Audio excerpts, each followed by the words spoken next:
There is much overlap to be had betwixt metal music and FromSoft's genre-defining trilogy of dark fantasy action RPGs.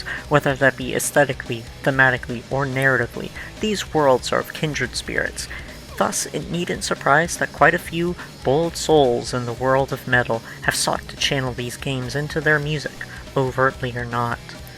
This is to say that Visigoth is by no means the sole purveyor of metal born of Soulsborne conception in some form or fashion. There are, in fact, a handful who have built their entire bands on inspiration from the trilogy.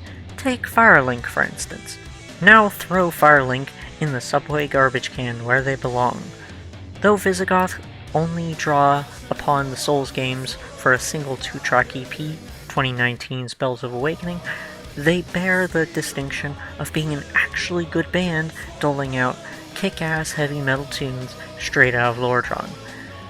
Plus, it's just an easy excuse to discuss a band that I love and toss on a meme video title. Both 2015's The Revenant King and Conqueror's Oath from 2018 are easy recommendations to those craving some rollicking power thrash. This band often sounds a touch like if Iron Maiden were just that little bit heavier and weren't shy about sharing of their adoration of D&D.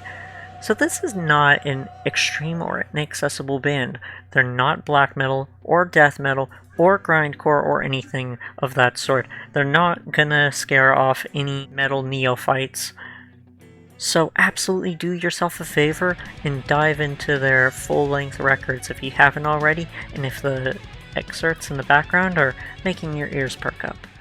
As for Bells of Awakening, it's just such a banger EP.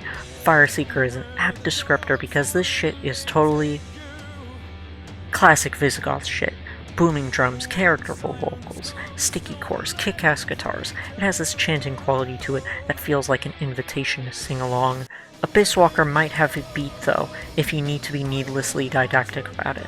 Bulletproof chorus, sick riffage, plus that ooh is so fucking satisfying.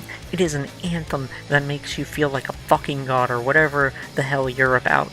Oh, and needless to say, the artwork of Artorias is magnificent.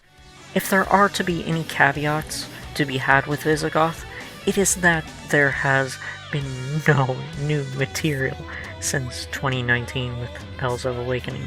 They have been touring since though, but it doesn't fill the hole in my heart that can only be paved over by more Visigoth.